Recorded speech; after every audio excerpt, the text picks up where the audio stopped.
Labdien visiem! Šodien pārskatot plašo jautājumu loku, kas tiks izskatīts Saeimā, gribēju mazliet izcelt grozījumus Latvijas Republikas zemesardzes likumā, kurš šodien tika pieņemts 3. lasījumā.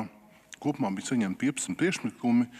Pārsvarā tie bija dažādi tehniski labojumi un uzlabojumi, tā teiksim.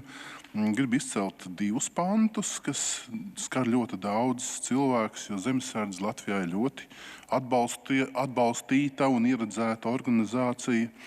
Tātad, ja līdz šim topošiem zemesargiem tika izdots formas tērps, tad svinīgi dots zvērests, tikai pēc tam tika slēgts līgums, kas būtībā ir atžgārni, tad turpmāk šī kārtība būs savādāka, loģiskāka un likumiskāka, un tad sākumā topošies zemesargs noslēdz līgumu, tad saņem formas tērpu, un tad svinīgos apstākļos savu kolēģi un savu tuvinieku klātbūtnē var svinīgi dot zvērestu.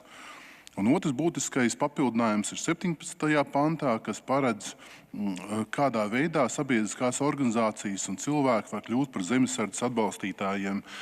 Jāatzīst, ka iniciatori šiem grozījumiem bija Latvijas mednieku organizācijas, un to nevar nenovērtēt. Paldies viņiem par iniciatīvu, jo stundā X, ja tāda notiek, jebkurš cilvēks, kas prot rīkoties ar ieroci dažādās formās, ir labs esam, un to nedrīkst nenovērtēt. Paldies viņiem.